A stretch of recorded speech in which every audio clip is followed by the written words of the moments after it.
Let's get ready to rumble!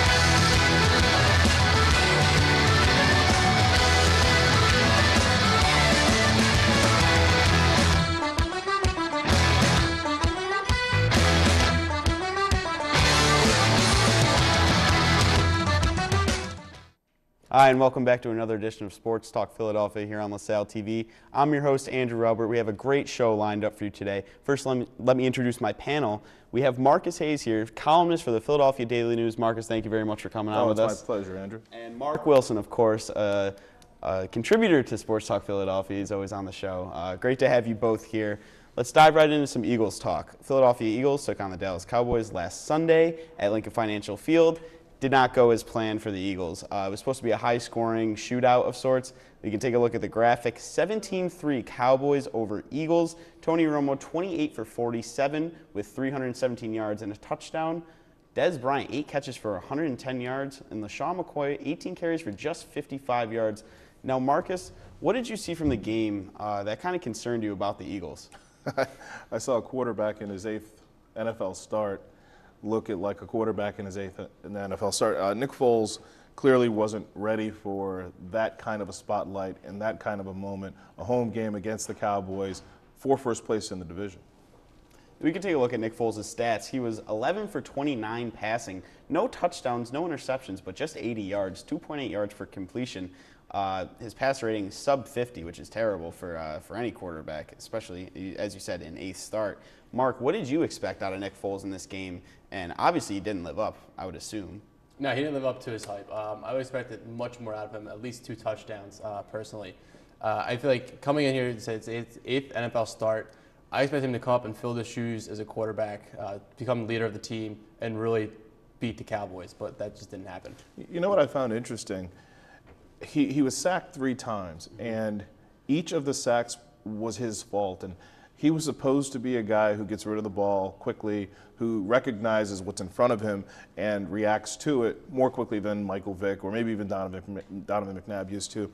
And he didn't. And you wonder why. Was he shell-shocked? Was he gun-shy? He was knocked out of the game in the 3rd quarter, at the end of the 3rd quarter, with a concussion on a play where he clearly should have at least thrown the ball away. He certainly shouldn't have taken a sack. So you wonder what was going through his head. You wonder why he played mentally as poorly as he did, because this was not only his worst game, that we've seen this season out of 2, but it was by far the worst game he's played maybe in his life. It was beyond atrocious. It was inexplicably bad. And that's not to kill the guy, but there has to be a reason why. You wonder, was he hurt? Was there something wrong with his arm? He was incredibly inaccurate. He had 5 overthrows and 5 underthrows. It's just very odd that he would serve up something like that after serving up, 7, relatively palatable starts. Yeah, and did you see anything from the Dallas defense that would kind of throw him off? I know they were playing up a little more than let's say the Giants were, but did that have that much of an effect on him? And he almost looked scared to throw the ball. Well, as I said, I think he was a little gun-shy, and that's what Monte Kiffin will do to you. Monte Kiffin was the defensive coordinator in Tampa when he and Tony Dungy built those great defenses around Warren Sapp and Rondé Barber and John Lynch and those players. And that's the core of the team that won a Super Bowl with John Gruden. So Monte Kiffin is a brilliant defensive mind, and he's the defensive coordinator of the Cowboys this year, and he doesn't like to blitz much, but he likes to bring pressure from odd angles. And he knew, facing Nick Foles, that he would be facing a guy who wouldn't really know what to look for, where it was coming from. And after the first couple of series, I think Nick was a little hesitant, and he didn't want to make a mistake. I'd rather have him throw 2 interceptions and take 1 sack and maybe have a touchdown pass in there, because those are mistakes of aggression. When you start making mistakes of being intimidated, then the defense is won. Once they make you scared to play, they don't have to play defense anymore. Right, Mark. What did you see from Nick Foles? I say he wasn't that confident. I didn't think, when he said mentally he wasn't in the game, he definitely wasn't. I mean, he came in last week and he came in, filled in for Foles, and he did a great job. And so I think it's a little bit different. He should have been mentally prepared. It's one thing to come off the bench when Vic gets hurt, but it's another thing to be going into a game knowing that you're starting. That's a real good point, and to be doing it at home with all these expectations. I mean, there was a conversation, oh boy, we have a quarterback controversy, and it was valid. He was NFC Offensive Player of the Week before, but the amount of pressure that was on him in that game was unlike any pressure he'd faced in his short time in the NFL. It's only his second season. Right, and speaking of pressure, a guy that had to come in when Nick Foles was knocked out at the end of the third quarter was Matt Barkley. It didn't go well for Matt Barkley. 3 interceptions, should have been 4, but a flag on the Cowboys. Let's take a look at his stats. 11 for 20 passing, 129 yards, but you have to take that with a grain of salt. The Cowboys were playing a cover 2. They really were not pressing as much as they were in the first game. Starter versus the Giants and question mark. We don't know where Mike Vick is going to be this week. Was the first start for Barkley, does that kind of set the tone for his career? Do you think he can rebound from that? I mean, that's a brutal way to start your career. Well, the story of Matt Barkley to this point is would be first round pick, maybe a number 1 overall pick. But then he worked out a little bit. And he was told, well, maybe you need a little bit more seasoning. He got a little more seasoning, went back to USC, and all of a sudden he's a 4th round pick. And maybe wasn't worth that pick. What you see from Matt Barkley is what he is, and it's what the NFL found out as soon as they got their hands on him. He doesn't have an NFL arm. I don't know if you can develop him into having an NFL arm. There's nothing special about Matt Barkley.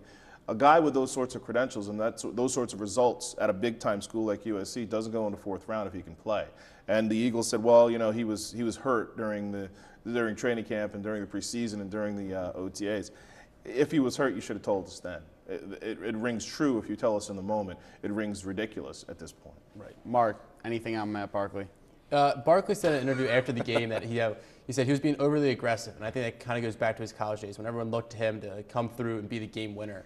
And so I think he felt it was his place to do that and do it for the Eagles. However, it just wasn't going to happen. Your first NFL game, you're not going to come in against a professional football league defense and you're not going to pick them apart and bring your team back.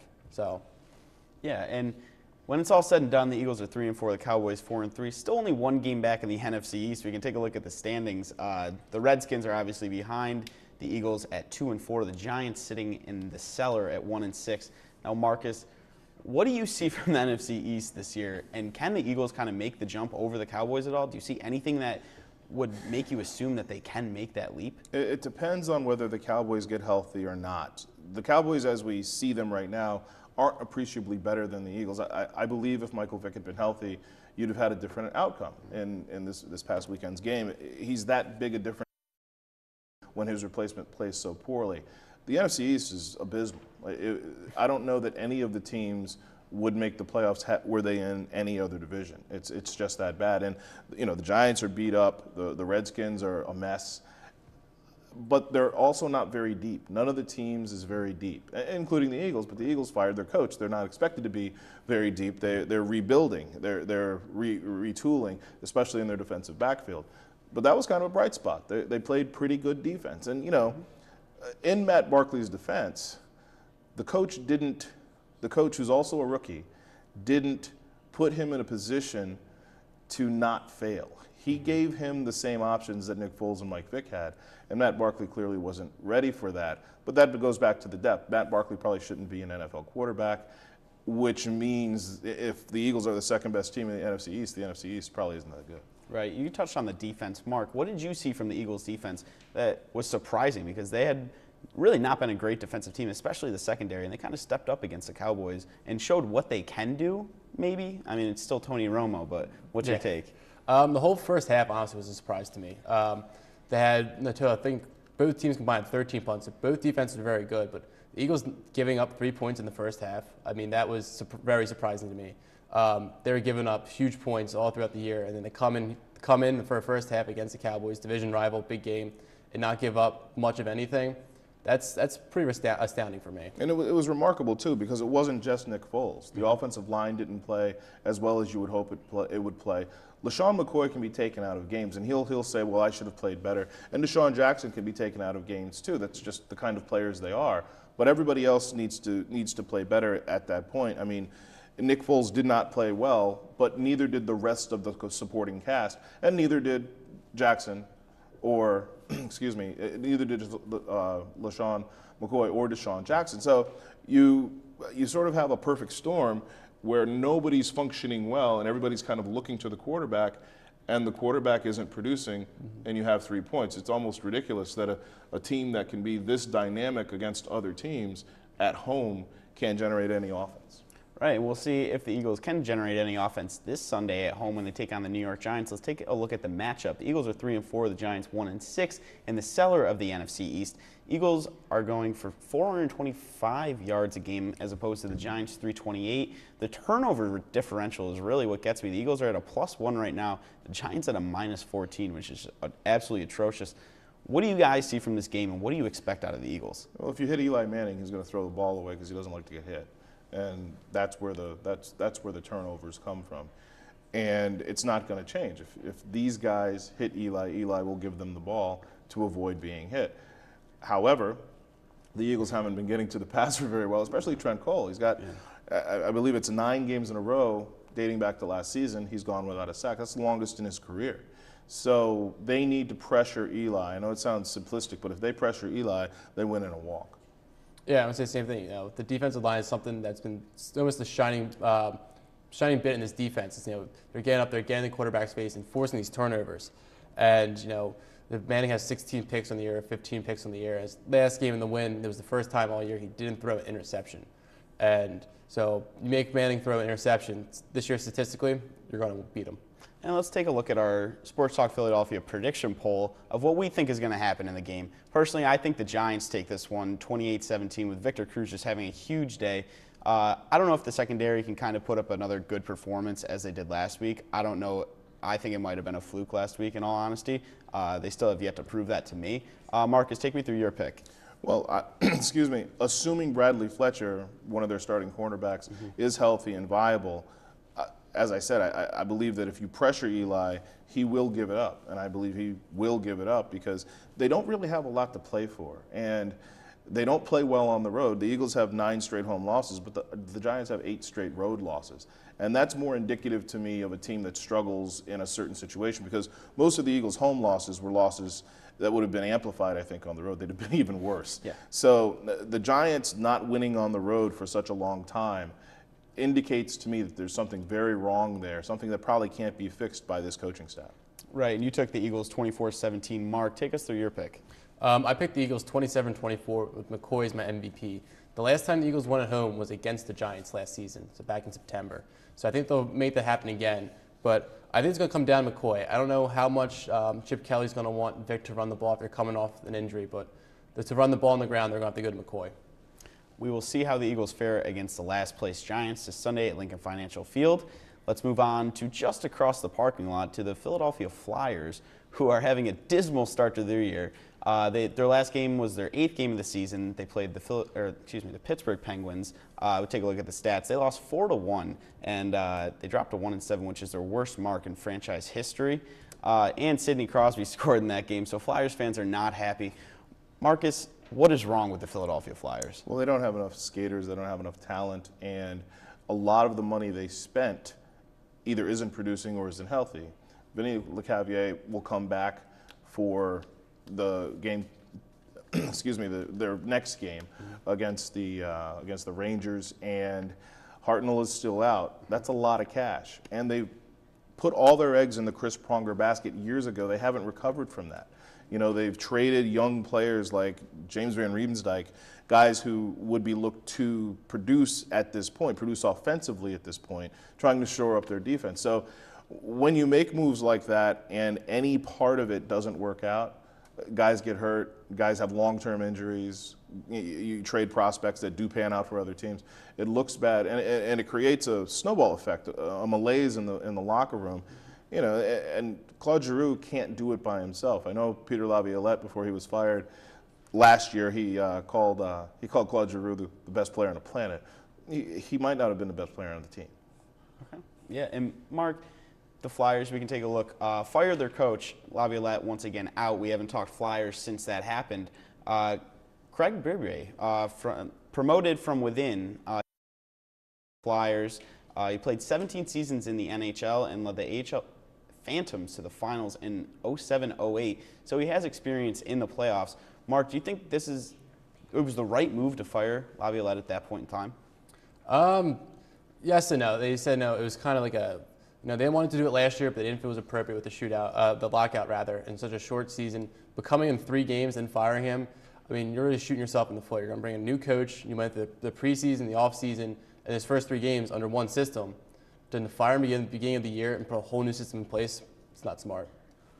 What's your take, Marcus? If you're going to fire him, and the same is true of Charlie Manuel with the Phillies, if you think you will fire him if the team plays poorly early, then you should do yourself and him a favor and fire him before the season starts. Fire him during the off season, because as Mark said, it gives the replacement and it gives that team a chance to succeed. They have no chance to succeed now. They are who they are. They are what they are, doing what they're doing. The upside is they have a goalie. They found a goalie in Steve Mason. But that's pretty much all they have. They've demoted, probably their best player over the last, 7-8 years, 6-7 years, Kimmo Timonen, to the second power play unit. That's how far they've slid, and that's indicative of a team that's rotten from the core. That's whose foundation is so flawed that it can't be rebuilt. Certainly not overnight. Right, and it seems that nothing can go right for the Flyers. Even their best player, we can take a look. Claude Giroux, really not playing well. 3 points on the year in 8 games. He has a -5 rating when he's on the ice. No goals. What's wrong with Giroux, and is it really his fault, or is he just working with nothing beside him? Well, it's not just beside him. I mean, there's just not enough talent on this team. There's not enough talent spread through the top 3 lines to put him in a position where he can succeed. Like LaShawn McCoy or Deshaun Jackson, you can stop Claude Giroux. There was a period, I believe 2 seasons ago, when I went to Laviolette and I said, listen, it looks like teams are keying on him at the expense of everyone else. I believe that was Hartnell's breakout year. So, and he says, well, yeah, they are. And the really great players learn how to deal with that and overcome it. I don't know that Claude ever has. Mark, what do you see from Claude, and can he turn it around this year? I don't know. Like I said, there might not be enough of a supporting cast to really help him turn it around. With 3 points and being the go-to guy on the team, you got to start to put up some goals and get the momentum moving on the team. Some people might say it's because of the finger injury that sat him out a little bit in the preseason, but I mean, what does one finger do when you're shooting and passing? Well, and to his credit, Berube, the new coach Craig Berube is trying different things. He's kind of like a mad scientist right now. He put LeCavier on Giroux's line, which probably depletes the rest of the team. But against a Rangers team that is pretty depleted and pretty poor, it might be at least a momentum builder. And maybe you find something from the other centerman on the team, and you're moving your number 2 centerman to right wing. So. It's early to be desperate, but they're certainly desperate. Do you think they can make a run? Can they turn it around this season? No, they're fatally flawed. They're a bad defensive team that can't score. So, and they're not great skaters, and they don't have leadership. But other than that, they've got great prospects. All right, well, we'll stay in the same building with a team that's probably in the same boat of just atrociousness is the Philadelphia 76ers. They haven't even started yet. But atrociousness by design. Yes, exactly. Together we build, of sorts. The Philadelphia 76ers start their season on October 30th against the Miami Heat, thrown right into the fire of sorts. Marcus, what do you expect out of the 76ers this year, anything? We were asked at the Daily News to give a number of wins. And it's almost impossible to do that when you don't know how the chemistry will be with a rookie point guard, a number 1 player, I would argue, in Thaddeus Young, who isn't used to being a number 1 player, a guy in Evan Turner who you don't know what his role is going to be, a guy who still seems to defer. I gave them 30 just to be, that for that reaction generally.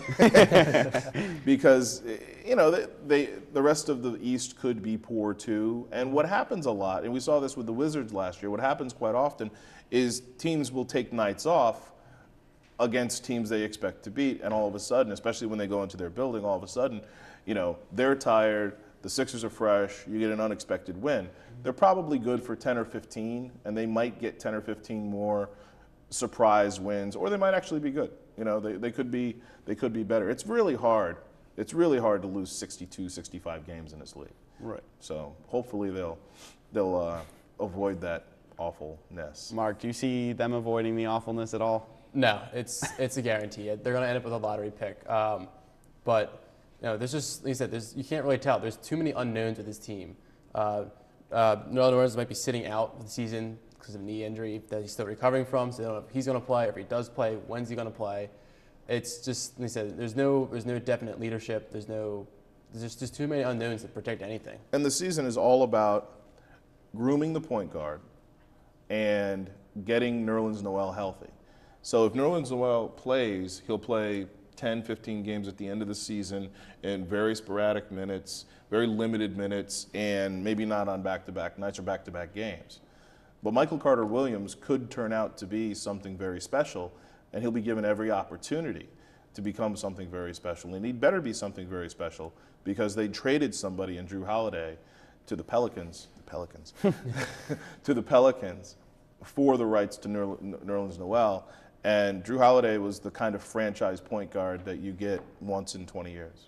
Right, you're a Syracuse guy, so what do you see from Michael Carter-Williams this season? Where does he have to go to progress to be that kind of point guard? I don't want to say a Drew Holiday because they're completely different types of players, but to get to that all-star level. He's a lot like Drew in a couple of facets because, Drew was a one-and-done guy. And he needed to become stronger. He needed to develop a better jump shot. He needed to finish better and become more aggressive.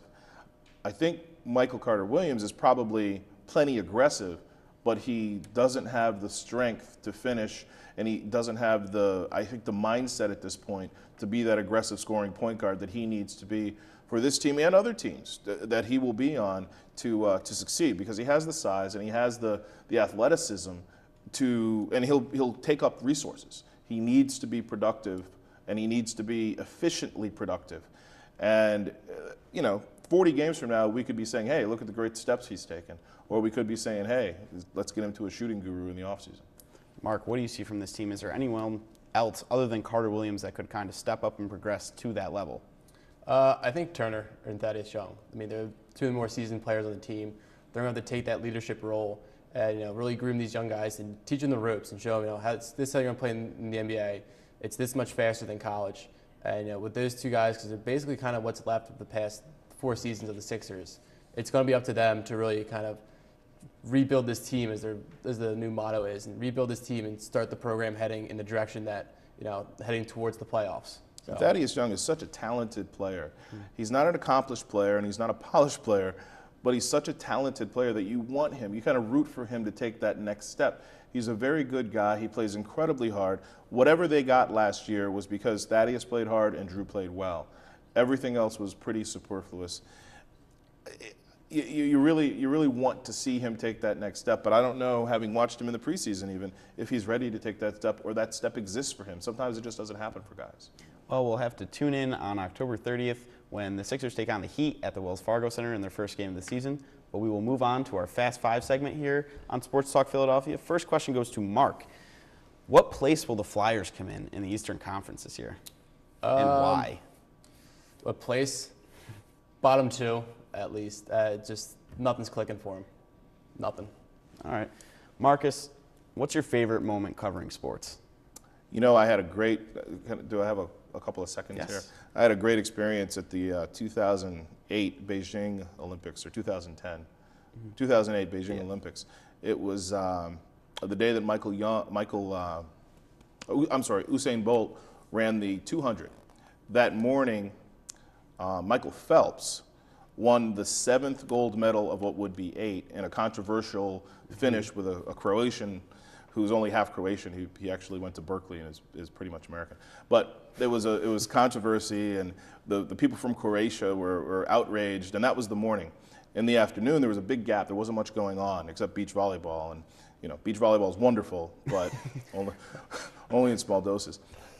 That afternoon, we were able to take the afternoon off because we had to work that evening. So we went to the Great Wall of China for 4 hours. We came back from the Great Wall of China, had dinner, and went and saw Usain Bolt blow the field away and set a world record that evening. So that's probably my greatest long-winded moment in sports. It was a wonderful Saturday. That was awesome. Mark, will the Eagles take the NFC East this year, and why? I think they will. I mean, Cowboys are notorious for choking towards the end of the year. No one else is really. Redskins aren't doing much. Giants are in the basement to stay in the basement. So I think it's the Eagles to lose this year. All right, Marcus, back to another covering experience. Who's your favorite player to ever cover? I